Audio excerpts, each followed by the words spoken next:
Hi, my name is Krista, and I make these little videos for you to help you manage your Meniere's disease so that you can, instead of feeling like a victim because we have this health condition, um, I like to shoot these little videos so that you can take little steps, you can start to get control back over your life. Um, so, in honor of that, I want to talk a little bit about what we do. See, what happens when you manage Meniere's disease is you have to manage the emotion of how you feel about what you're doing while you take action. Not big action. You start with small action and then you graduate a little bit at a time as your confidence grows. But what stops a lot of us from doing that is this sense of a loss of security, a loss of safety. Because unlike almost any other health condition out there, Meniere's disease, it takes away our sense of security and our sense of safety because we don't know 100% if we're going to be standing in the next day or so. And so how do you take steps forward? How do you learn new things? Those learning new things, moving forward, they take a little bit of courage to do it because you're leaving your comfort zone a little bit. And if you already have a sense of a lack of security, you don't feel safe in what you're doing. Um, if you're anything like me, it almost feels like you've got to stay in bed and hold the covers because it's just not safe out there. So, in moving forward, it's not some big step that you have to take. What you do is you manage the emotion of how you're feeling. You create a sense of safety and security, manage the fear of that while you decide on little steps that you take forward.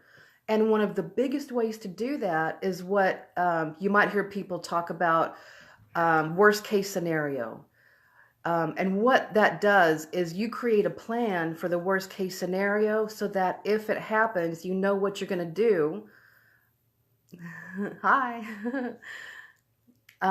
Which is important because you know what you're going to do if the bad stuff happens.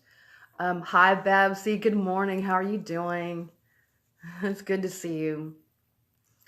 Um, so worst case scenario, you've decided if I leave the house and the worst possible thing happens, I have somebody to call.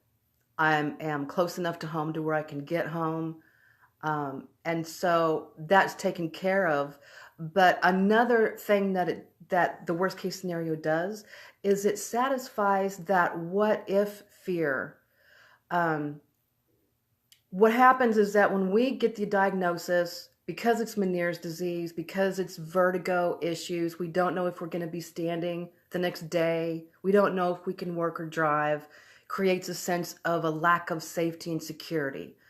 And so if you're the kind of person that wants to move ahead from that, wants to heal from that, you're going to want to manage the emotion side, that fear of the world not being safe, while you decide these little steps that you take.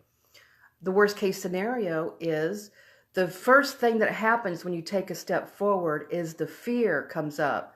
What if I go to the grocery store and in the middle of the cereal aisle, I have an episode and I can't get home. And so what people do is they don't go grocery shopping. Instead, they walk across the street to the convenience store and get a jar of peanut butter, which is what I used to do. So, worst case scenario handles that fear. You're thinking, all right, I want to go and I want to get good food to eat because my health is important. The very next thing that happens is the fear jumps up. Well, Krista, if you leave the house now, what happens if you have an episode and you don't know who to call? Well, at that point is when you bring in your worst case scenario plan. And you do that so that it can look the fear in the eye, almost like you're saying, all right, fear, I hear you. We're going to create a plan for that. And then once you have that plan, that fear will let you take that step. So the process goes, I am interested in eating healthy. Healthy is going to make my symptoms better. I don't have any food in the house. I got to go to the grocery store. Then there's the fear that kicks up. Well, Krista, you don't live with anybody. What happens if you get in the car and you can't even drive to the grocery store? And then what happens if you're in the cereal aisle and that whole chain of fear starts happening, and I catch it and I say, you know what? I've got a contingency plan for that. And so you take out your sheet of paper and you say, all right, number one, if I get in the car and I have an episode and I can't drive, this is what I'm going to do about it. I'm going to call somebody. I'm going to walk or crawl back into the house because I'm close enough to do that. So that takes care of that. If I'm in the grocery store and I don't feel well, what am I going to do? And I have a plan for that. That's your worst case scenario plan. So that's handled. And so anytime that you need to get to the store to get groceries, you have a worst case scenario plan for that, so that when the fear kicks up, you're managing that fear as you take that step forward. It's what you call worst case scenario. Worst case scenario can work for any kind of situation where that fear comes up, or the resistance to the thing that you want to do to make yourself better. It can help you, say, if you're working a job and you want to go for, say you want to go for a promotion. You're working a job, you want to go for a promotion. The first fear that kicks up in response to your dream of going for that promotion, you build a worst case scenario around that fear. The fear says, well, what if you have to call in sick too often and people are going to judge you? They're not, you might get fired. You have a contingency plan for that. You say, is the fear real? What happened? What is the worst case scenario and what am I going to do about it? You put that down on paper so that it's concrete, so that it manages the fear. If you want that free one-on-one strategy call, what we do is we put our heads together. We talk about what you specifically are going through, what your support situation is like, where you see yourself going, what those little dreams are that you have when nobody's around. Are they possible? And we strategize about that for an hour. That's free. If you want to continue with one-on-one coaching and mentoring, that's totally up to you. I just want to let you know that that's available to you. If you're interested in that, send me a message, type in strategy call in the comments. We'll get you hooked up.